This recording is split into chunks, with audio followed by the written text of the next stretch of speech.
From our first games to the ones we're running right now, we've all made mistakes. Be them storytelling inconsistencies, bad rules calls, or whatever error that gives you that sinking feeling when you realized you done fucked up. It's impossible to avoid all mistakes. No one is the perfect dungeon master. We all trip and fall sometimes.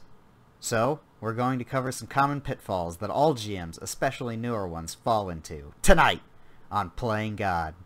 I'm Nick Logie, and over there somewhere is Xander Critical Health Nolan. Hey, man. The pitfalls we bring up are in no particular order of severity, so let's talk about the first point. Calling for rolls at the wrong time. Xander, when should you call for a roll? Well, the dynamic of a role-playing game requires dice for the ability to perform an action. If an action is being performed by a player character, let's say, for example, your orc barbarian wants to shoulder check through this door. He says, hey, Karks goes up to the door and they try the lock. Oh, it's locked? Okay, I'm going to shoulder check it. All right, will you please give me a strength save? You make the strength check, they either pass or they fail based on, the rules of the cosmos, and you go from there. Making roll calls is a very it's a very important task for the dungeon master to be mindful of, because too many rolls will make the players feel like the point of the role-playing game is to roll and not to play the role. R-O-L-E, not R-O-L-L. And adversely, not calling enough means that their ability to affect the world is somehow hamstrung. So trying to keep a delicate balance is one of the responsibilities of a GM, and it's harder than it looks by a lot. You really only want to call for a roll if whatever is going to happen afterwards is uncertain and actually matters. So you don't want to call for a roll if somebody says, like, I pick up a can of soda and drink it. Big whoop. No. Like, there's nothing consequential if they somehow manage to roll like a nat 1 and drop it all over the place. Yeah. Conversely, you also don't want to allow for a roll that the players definitely wouldn't know anything about. Like, let's say you come upon an ancient language that is long forgotten in time, and one of your players wants to know if they recognize the language. If you allow them to roll, that kind of means that if they roll really well, you're locked into giving them like more information than you really wanted to give them, and just basically saying something along the lines of, even though you've studied languages, this is something that you just don't recognize. You've never heard or seen anything that looks like this. Mm-hmm. Because if you allow the player to roll, and even if they get like a nat 20, they get nothing out of it, then there was no point to rolling to begin with, and then they just feel bad because they feel like their character isn't good enough. Yeah, and that's a feeling that you do not want your players to have. Now, let's say, same scenario, if you have designed a dead language that has barely ever been seen, it's been out of circulation for 3,000 years, and one of your characters is a scholar, and they say, hey, do I recognize this? And you're like, give me an intelligence save. And then you think to yourself, shit, they should not be able to do this. Then pray they don't get a nat 20. But you've called for the roll now, so you're locked in. A good way to mitigate that is to express the rarity of it, maybe give it a name, but you don't recognize any of the characters because it's such a dead language. A good example of this in the real world would be if a scholar of language who has been studying Latin and other dead languages for a long time comes across a Sanskrit stone. They may not be able to translate it. They may not know what it says, but you could at least put a name to the language. Like, you recognize this as probably Sanskrit. Or you could tell them tell them like where, like they recognize the language, not so much that they can understand it, but where they remember seeing it like in a library before. So Yeah, exactly. then they have like this little side quest to go off and go find that book and go translate this language or find out whatever information that you are wanting to give them at the right time. Yes. Adversely, when you are doing rolls calls, like Nick said, the roll should be implemented only if the situation dictates that this is going to either help or hinder your players. That's when the luck of the draw, quote unquote, needs to come into play. If you're asking for rolls for things that have no real consequence, then you're undermining the purpose of the roll in the first place. But on the other hand, if you are not asking for rolls for things that should be, like the rogue sneaks up to the door and says, "Hey, I got this," and they bust out their lockpick set, and they're like, "All right, I want to try and pick the lock," and you say, "Okay, you pick the lock." They're like, "But like, was it that easy?" Or you didn't give any real context to the situation, so now your players feel like their skills and their abilities, the things that they've, put levels and skill points and time into creating, the thing that their character does best, it doesn't mean anything to your campaign, and therefore they feel like they don't matter. So keeping those things in mind is a good thing. Another issue that is very common with new GMs, and every GM really, including myself in certain games, it's issues with pacing. Basically, when it comes down to it, there's a lot of new GMs don't know how to keep the story flowing, especially if you find yourself in that rut, like in the middle of a game, where maybe the players are role-playing a little bit, but you can kind of see people are going on their phones. Even you have kind of maybe started idly flipping through like a monster manual or something, or looking at your notes for the next scene, which is perfectly all right, but if you look up and realize that nothing's really happening among the players, you're not interacting with the game even while you're checking your notes, then you need to find some way to either spice it up or like the story needs to continue flowing in some way or another. Because if the players took the initiative, they would have done, or wanted to take the initiative, they would have done so already. Because they want to, interact with the game and see where it goes, and make choices and all that too.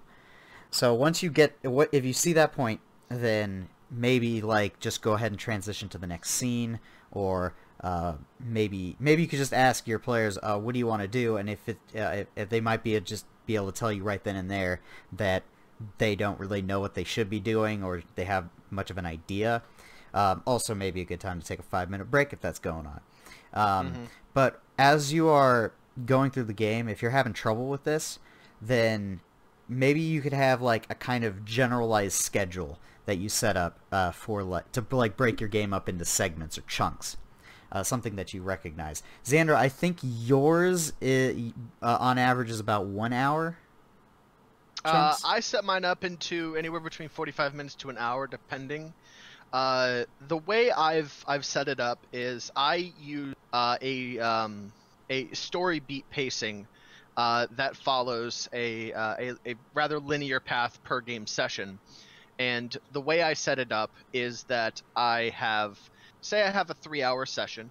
I've broken up each of these sections into a 45-minute kind of timestamp that I want to get this stuff done within this time frame. And the way I do it is the first 45 minutes of the game is kind of refreshing the introduction and getting the players back into the scene and allowing them to have a moment to kind of get reacclimated to their character. Because even if you play every week, every 2 weeks, every month, every 6 months, that you still need that time, just a little bit.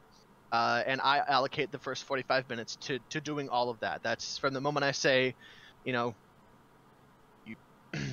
last time when our heroes last time we saw her, exactly.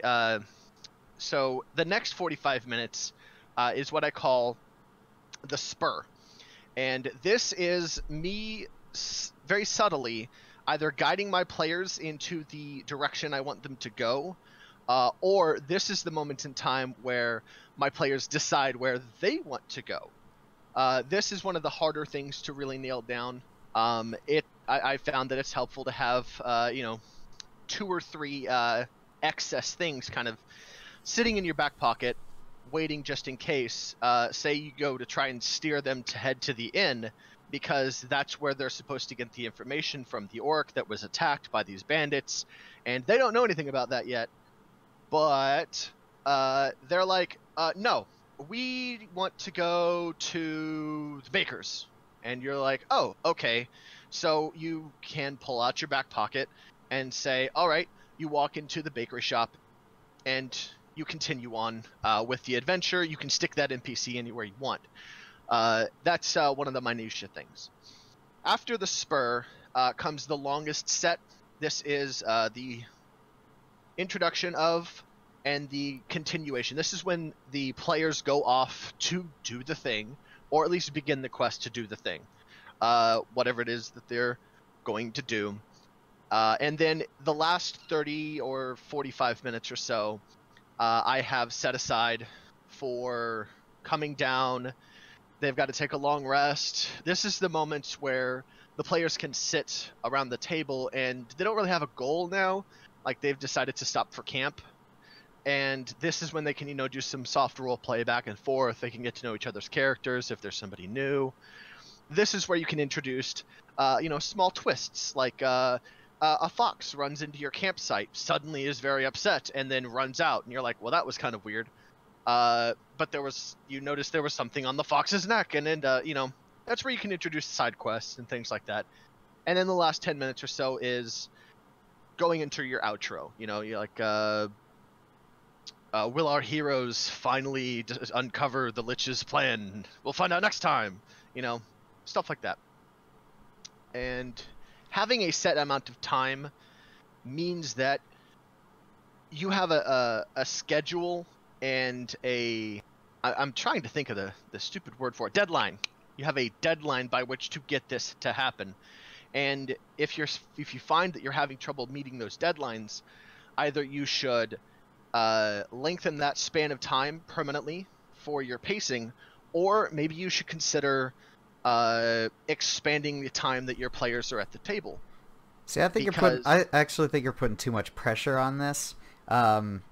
See, I wouldn't see them as deadlines. I would see them more as vague ideas of where you probably should be by the time you reach that. So when you reach the 45 mark, maybe they're done with that spur segment, or maybe they're not. Maybe they're still going. But then once you get to maybe like 50 minutes or something, don't watch the clock is what I'm saying. Like, as long as it just needs to feel like it's going right in the correct time. It's like, I do not want you to just keep glancing over like your watch or whatever, because then it looks like you're trying to get out of there. And you're probably not having fun keeping track of it at that point.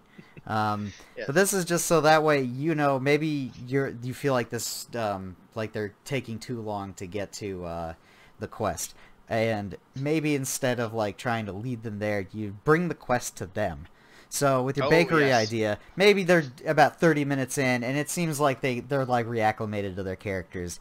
And those bandits from earlier show up and try to rob the place. Now they got some interesting things to deal with. They got a fight, and they got some information or interrogation or like looting or whatever afterwards. And then it takes them right into that whole orc thing.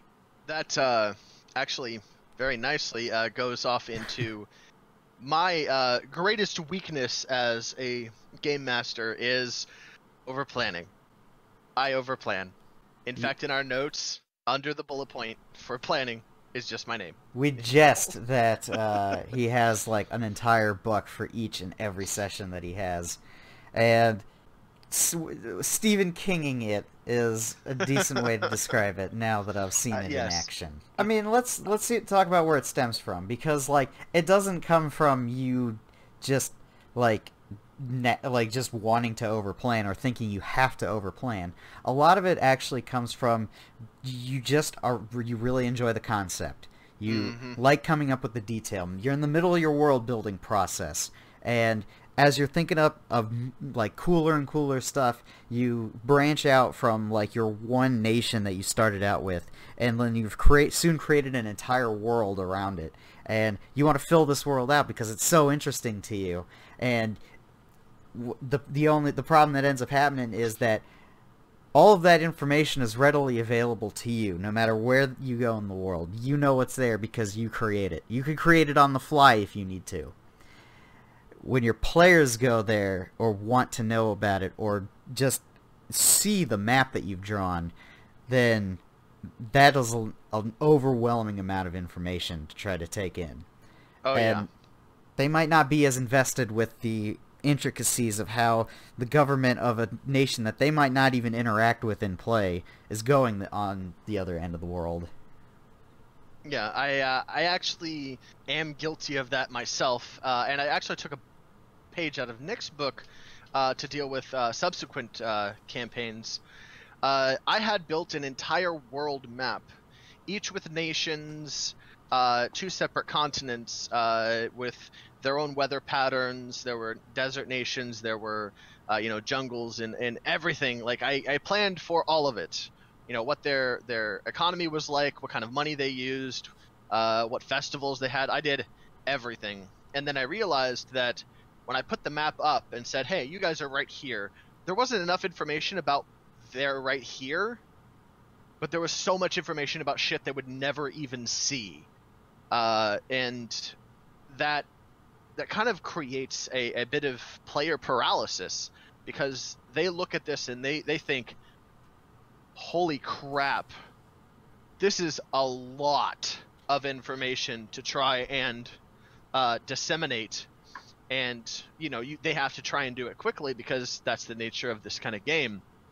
It's so mind-boggling to a player. So what I did, and what I noticed that Nick does, is when he introduces a new place, he keeps the map fairly consistent and concise, and from there you have a certain amount of space, and you'll interact with that space, you'll learn about it, you'll get things going, and then when it's time to move on, that's when you get the next map, and things are kind of broken down so that there's not too much information too quickly. And during the course of, we're using Dungeons & Dragons as an example for this, over the course of my campaign, Legends of Latyr, that we followed that.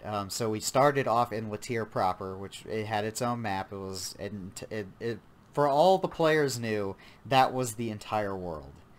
But in the bottom of the map, I had this like desert that kind of spread out just off the map.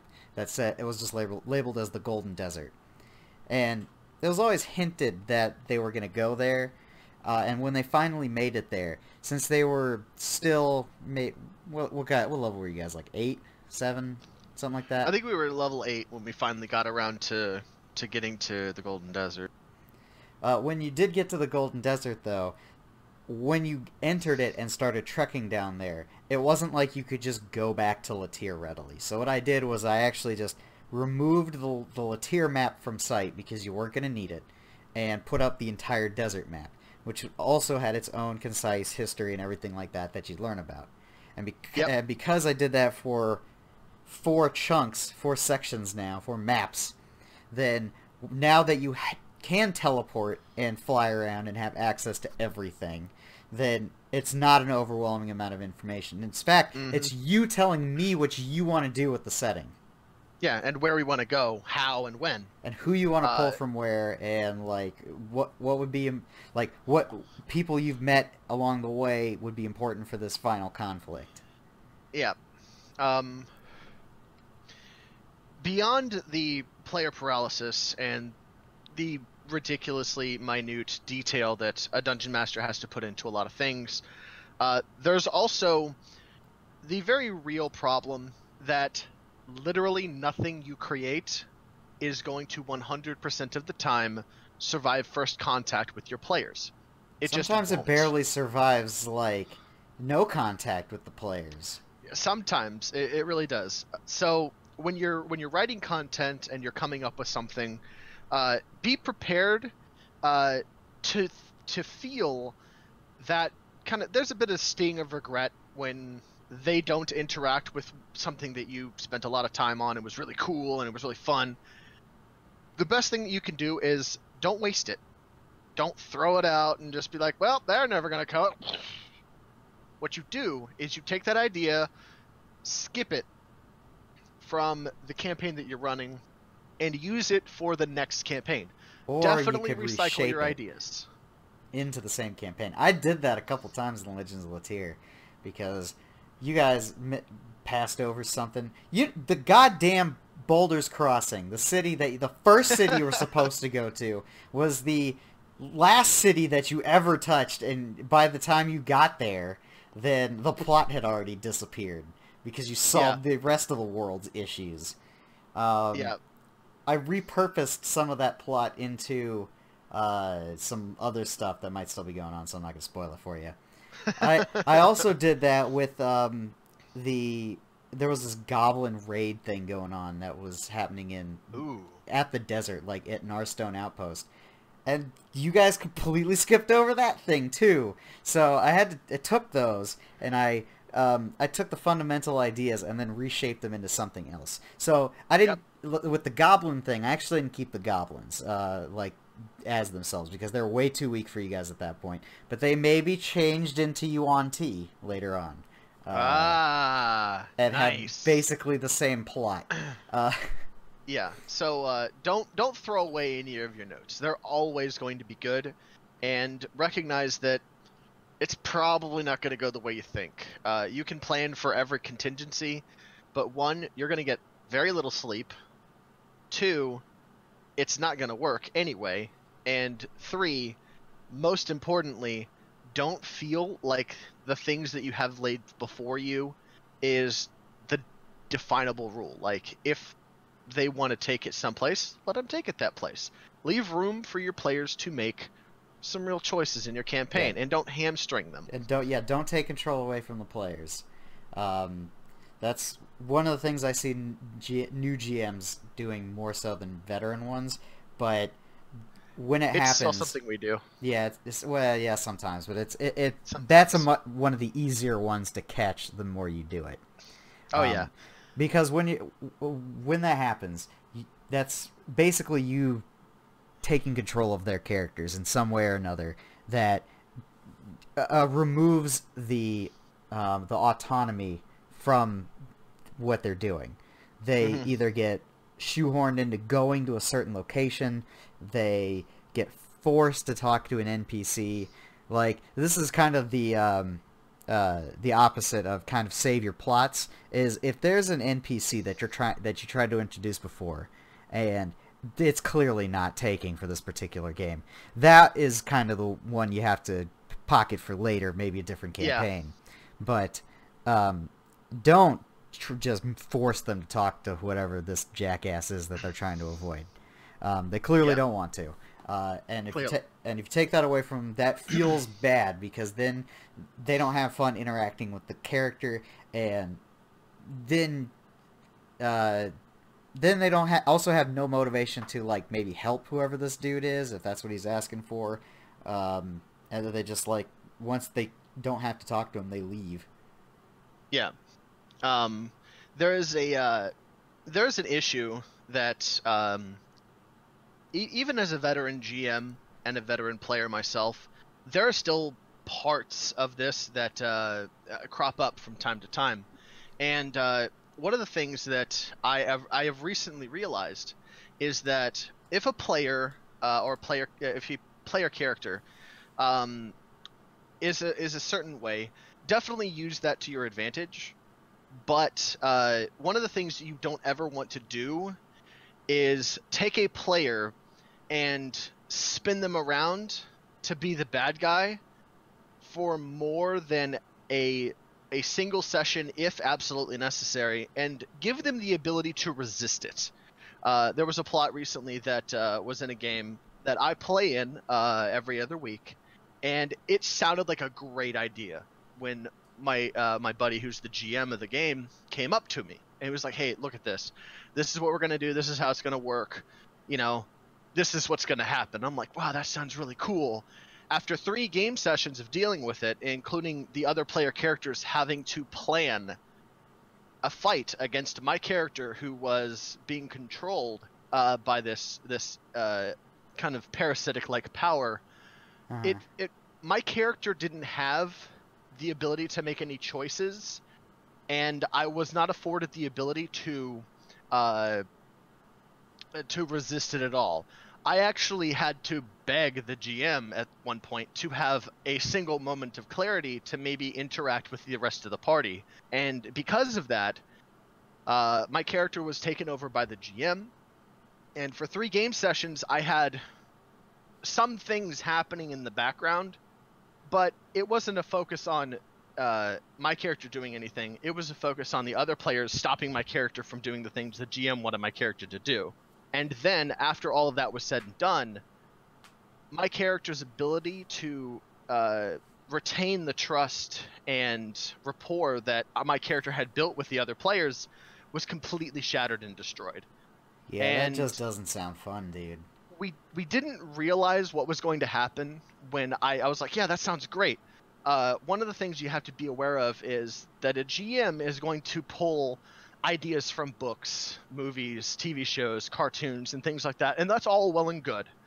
But one of the things you should think about when doing that is that there are some things that do not translate over into a role-playing game because it's innately free form.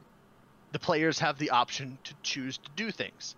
In a TV show, there's a script. It's going a certain way, and this is how it's going to work. What I believe could be done about that is to run the scenario in your mind and put yourself into each of the characters' shoes when running this. Well, and I if also it say, presents an option or a problem. Remember that you are going to be calling for roles that have a ambiguous outcome. So if you expect the players to go do a certain thing and somebody fucks up a roll in the middle of that flowchart that you have, then they could go completely off the rails, and then you might have nothing for them. Yep. So keeping something so strict and so this is the way it has to go in order for the story to work is probably not a good idea for your game.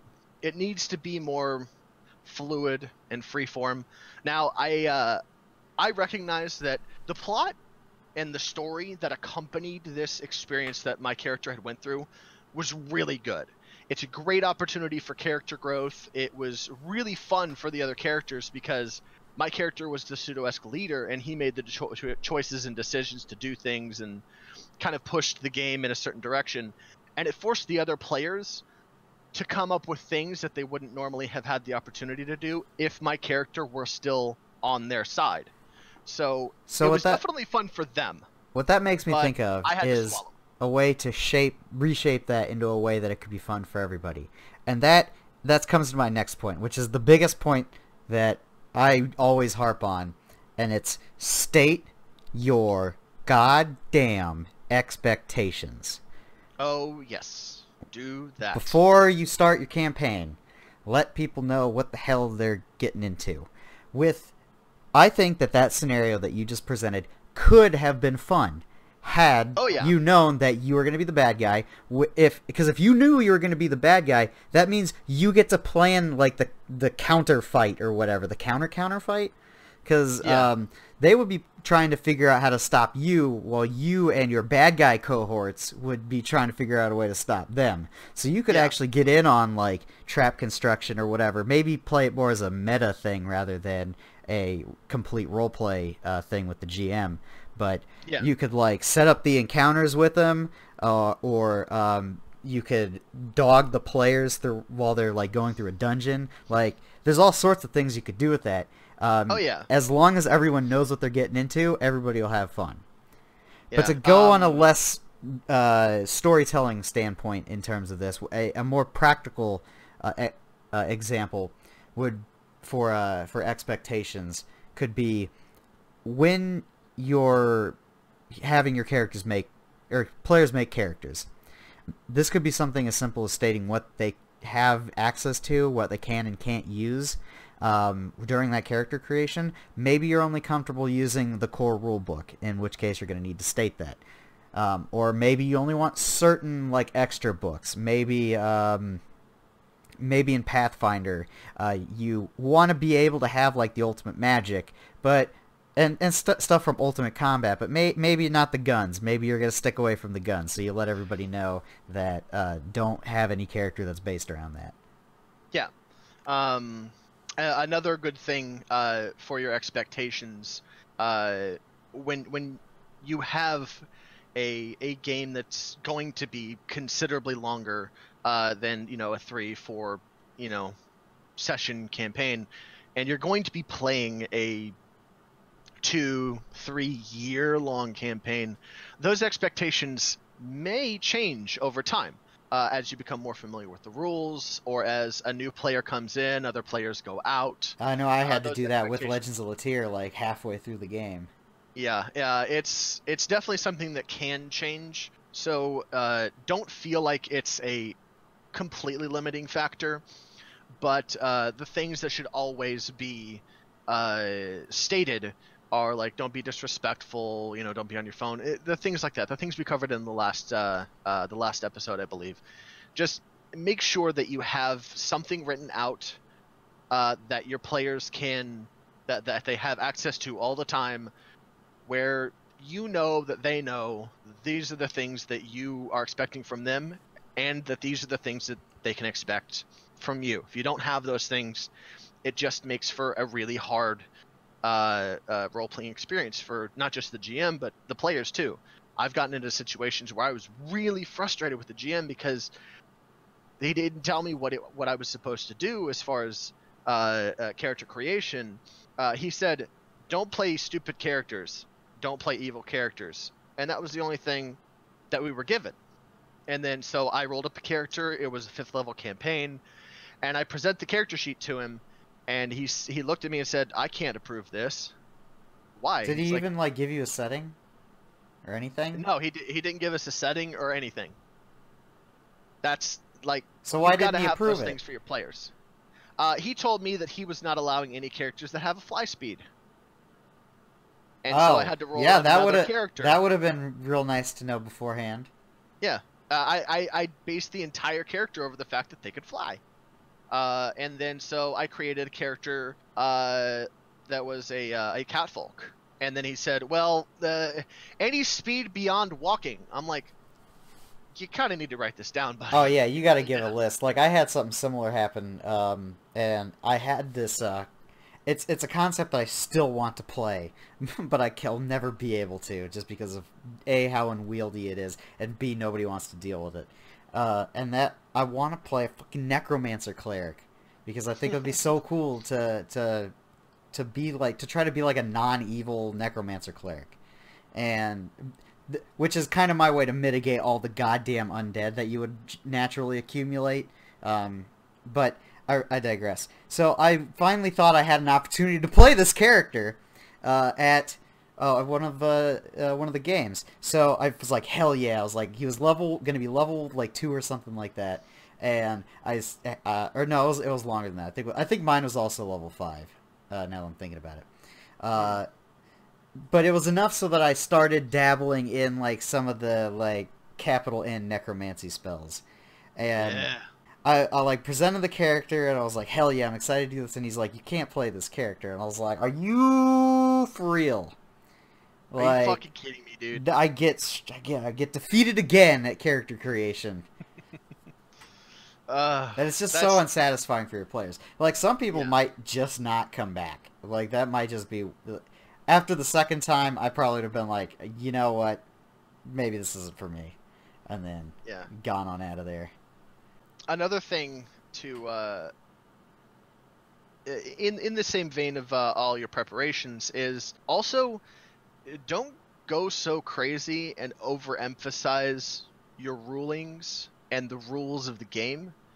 One of the things that when you open up a Dungeons & Dragons, World of Darkness, any role-playing game book, if it's worth its weight in gold, which usually they are, one of the things that they'll tell you in the Dungeon Master's Guide is these rules are meant as a guideline. This is something you can use to create your game and set it forward into the world to be played by your players. It is not the end-all, be-all, complete for new codex. game masters especially. There's this pressure to you need to know the rules. Especially if you're trying to start a new system or you're somehow starting with Shadowrun, then if you get the core rule book is a textbook, and if you see all that, you're like, I have to know all this. And the answer is not really. You just read over the book. You don't have to read every single word, every single rule. Just get a feel for at least where a certain few rules are, where they are in bulk, what chapters you could flip to. And a lot of it, you won't have to worry about all the tiny corner case rules, because if you're a new GM, typically your players are not going to play crazy off-the-wall characters that utilize really abstract or obscure rules. They're going to come in with more typical characters, and you could even, if you have more experienced players with you in your state the goddamn expectation section, you could straight up say you can only use characters from the core races, core classes, that kind of thing.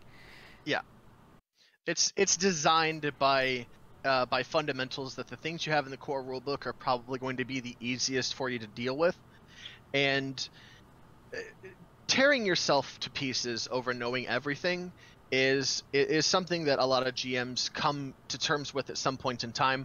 I know beyond a shadow of doubt I will never know 5th edition Dungeons and Dragons. I will never know 5th edition Shadowrun. I will never know World of Darkness as in such a way that I could recite the damn book. It just doesn't happen. You don't have that kind of brain space, except that you don't have to know this verbatim. This isn't a college course. One of the things that you can do is just roll up a character. If you're a new GM, just roll up a character, something simple, first level, and get a feel for how the character creation process works, so that when you do that, run your little character through a small scenario where they have to fight something, because fighting is where the rules get sticky with just about every single role-playing game out there. Yeah, you want to get familiar with combat and some basic rules and everything like that, of course. But when it comes to certain actions that your players are going to take that generally don't follow the rules, you're gonna, if there aren't rules for it, or if there are rules for it, then you want to prioritize the fun over the rules. If you've ever played with kids, then they're going to try some crazy off-the-wall stuff because they don't know the rules for shit, and they just want to do things that or if you've ever played with me. And so if somebody presents you a challenge like that, you don't have to hard stick to the rules. Maybe they could try something that isn't in the rules at all. Maybe you could come up with a ruling on the spot. Or maybe come up with a call that is the closest as it can get. Maybe just call for an athletic skill check if they're trying something physical. Or, maybe an intelligence save if they're trying to think up something clever. Whatever it happens to be. Yeah, a really good example of this ain't in the rules, Jack, was during the first fight we had in Legends of Lethir with Awanok. My character got knocked off a bridge into a pit of lava. That sounds like it's a cut dry, this dude's gonna die right now kind of thing.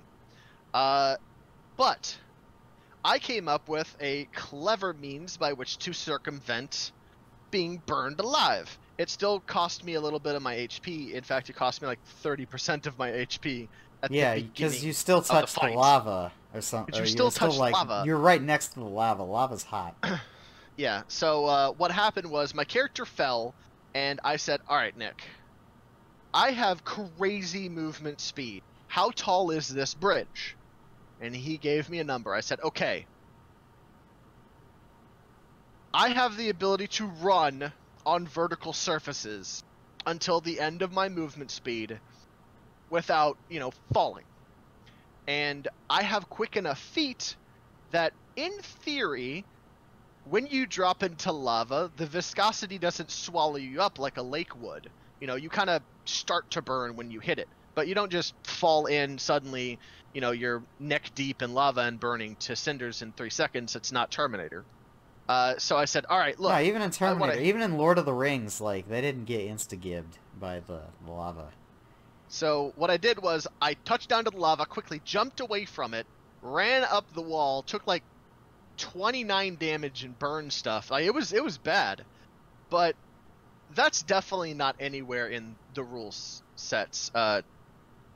The improvised damage problem. of lava was in the Dungeon Master Guide, but what Xander wanted to do certainly wasn't.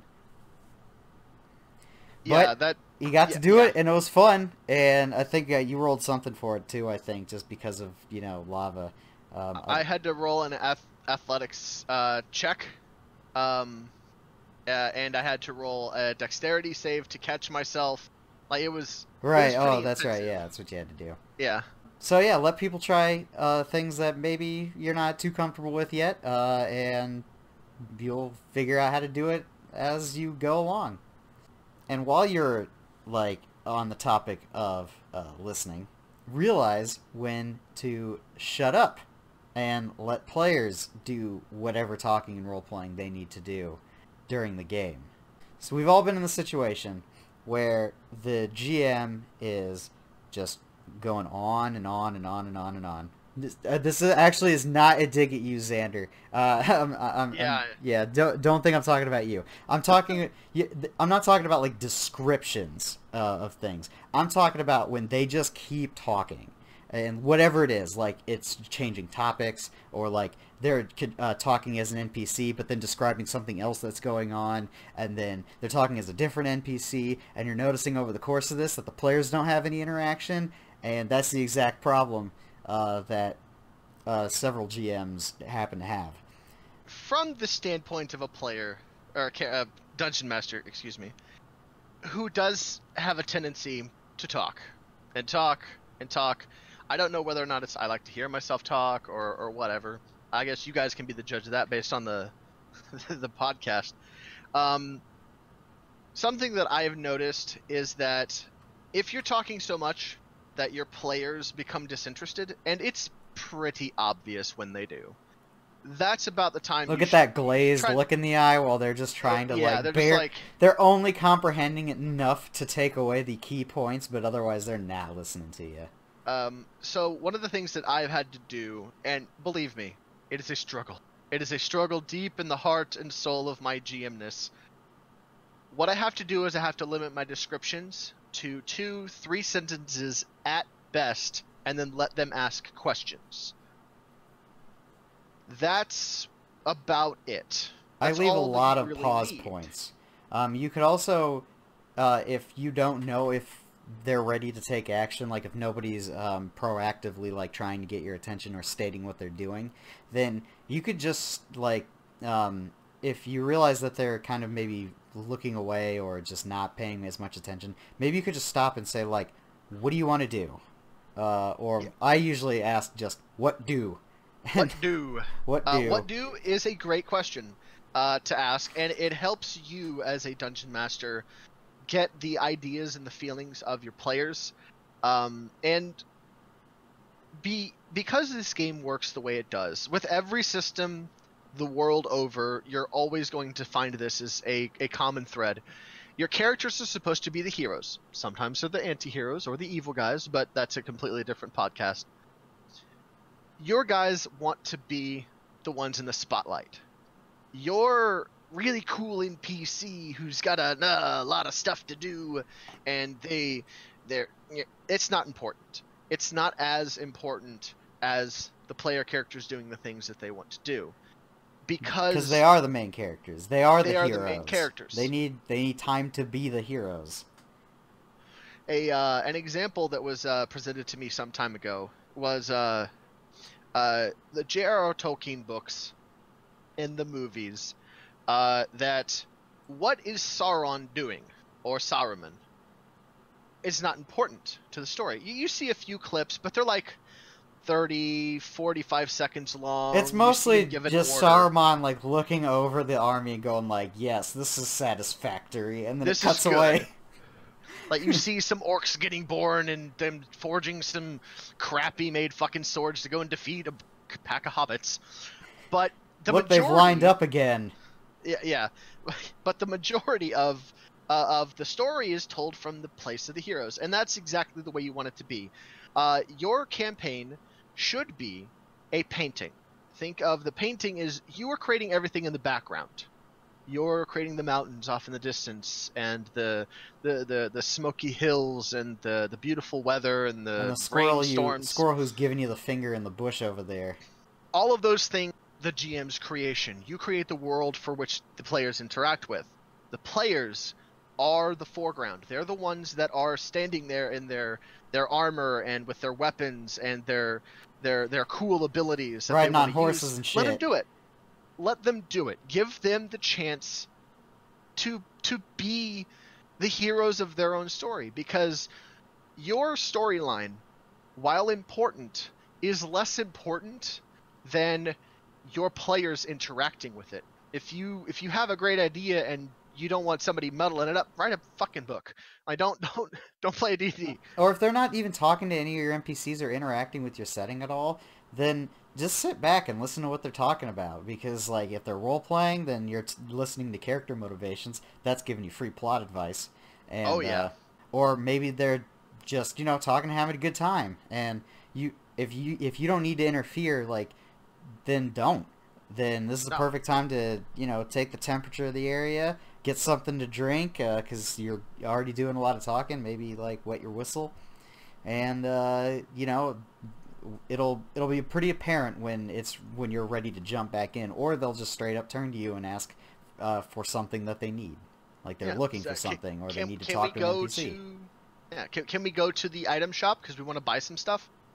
Yeah, sure. And they're instantly back into the game, and you're narrating things again. Your players will tell you when they want you. If they don't want you, don't jump in. That's not your place.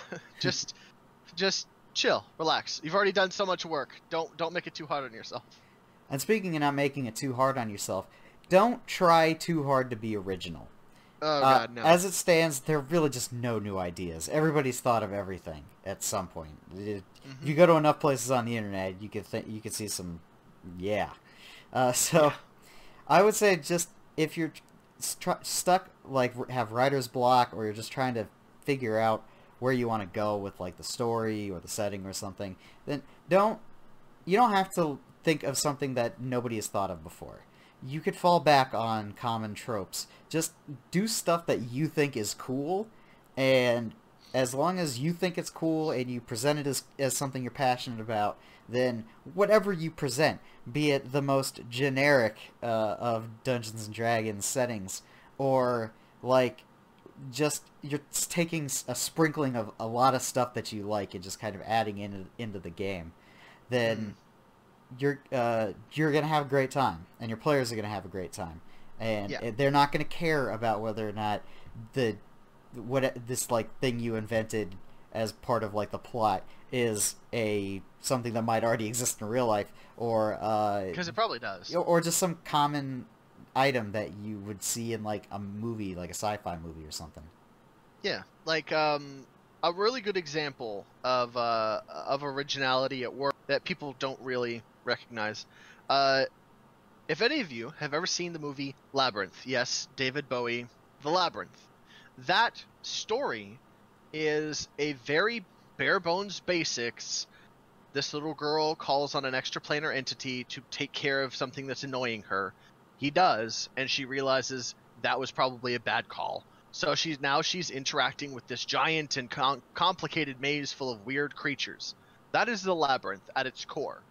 You can take that entity, wrap it up into a bow, rename the main characters. Don't call them the Goblin King. No, you had it. You had an opportunity. You wrap it up into a Bowie.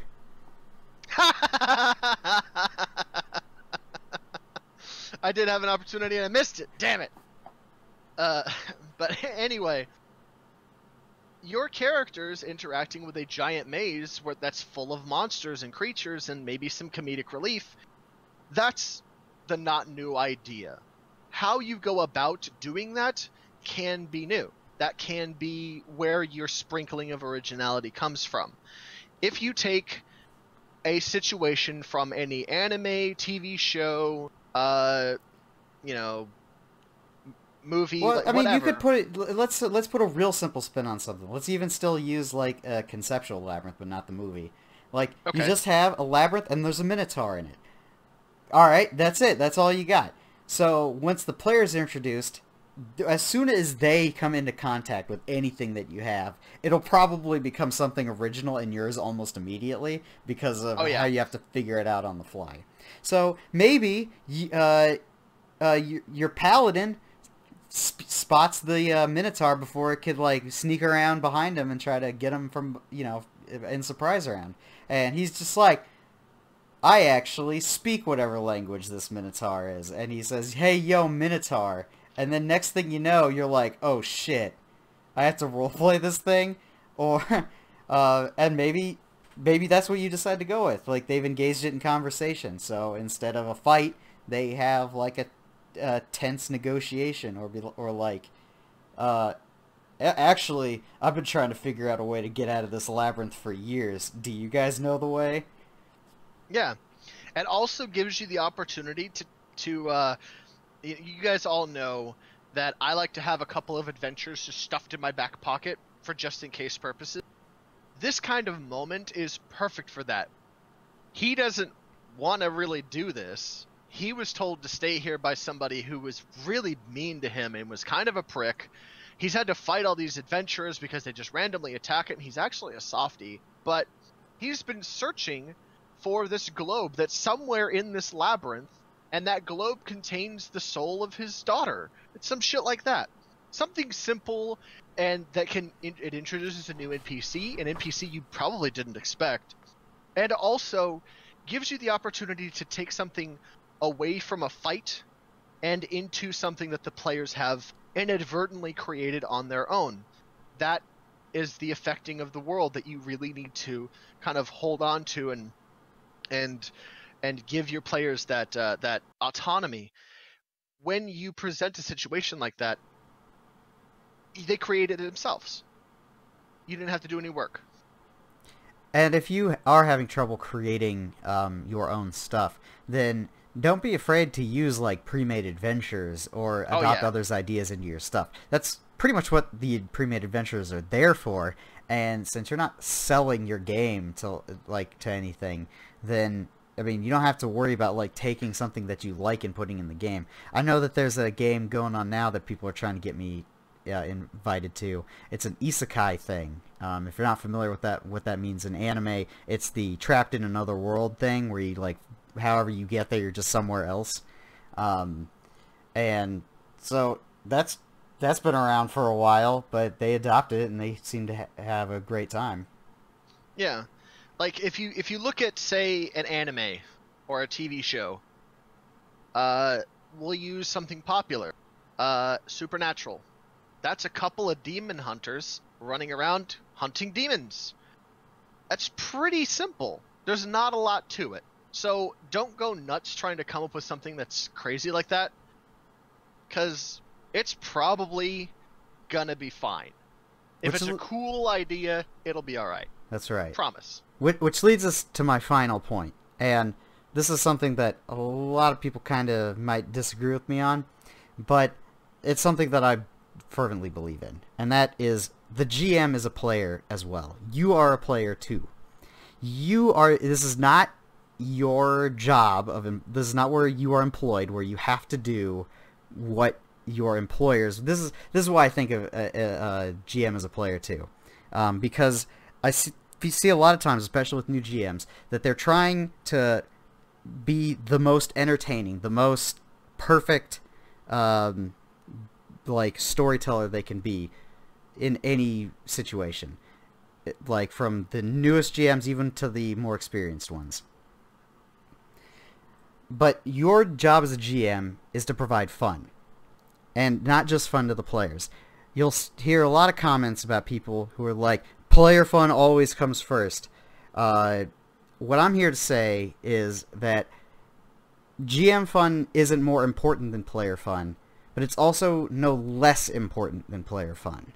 Absolutely. It is on the same level. It's different kind of fun that you're experiencing because you're not doing it through the eyes of a character, but it's still just as important as the player's fun.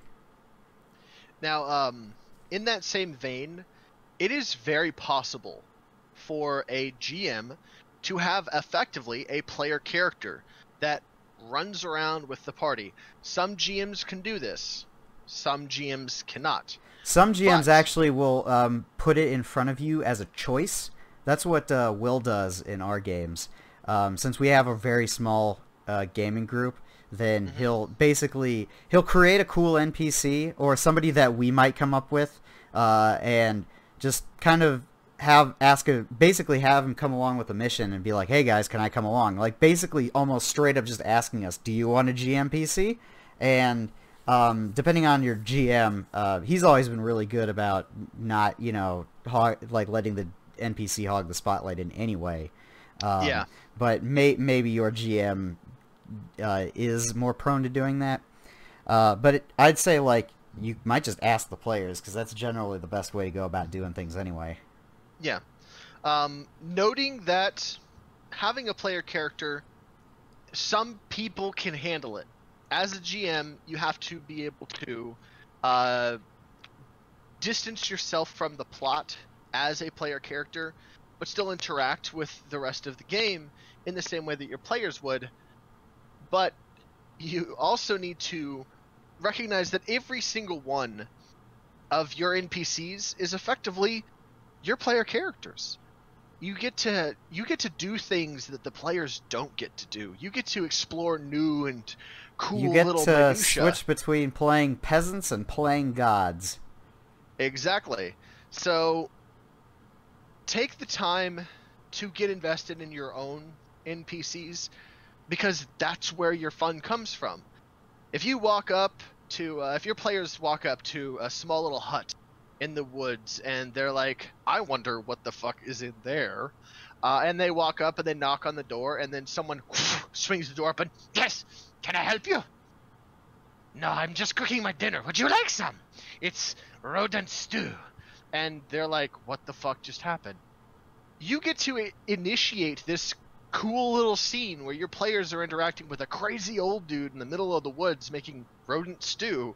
And you've actually also given them the option to not deal with them if they don't want to, because since he goes back in to continue his dinner or whatever, the players could just up and leave right there if they don't want to do anything, or they could follow up with it, and then you know that that's what they care to actually find out more.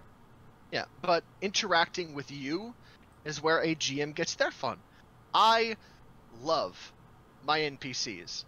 I create hundreds of them per campaign.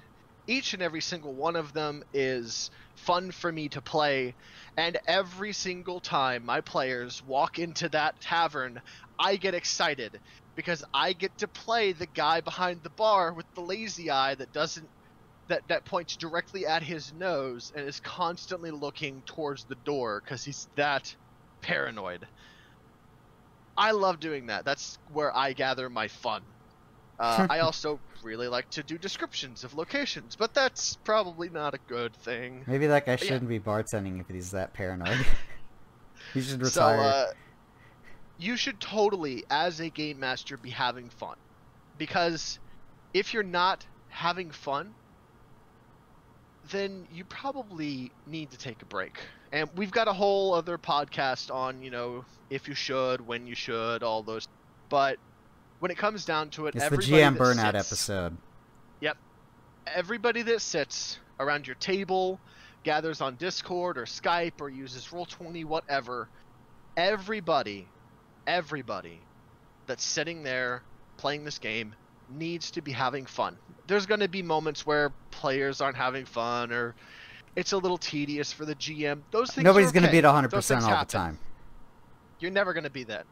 But you need to be okay with having a little bit of fun too. You can't be all work, no play. Otherwise, if you're not having fun, it's probably the game's probably not having fun. Your players aren't having fun. And remember, you're not going to get all of this perfect all of the time. Guess what? Neither will we. Nope. Now it's time to hear from you. What pitfalls didn't we cover? Is there something in this episode we didn't elaborate on, or things we missed? Let us know. Don't forget to subscribe for more storytelling tips, and we'll see you next time on Playing God. Later, man.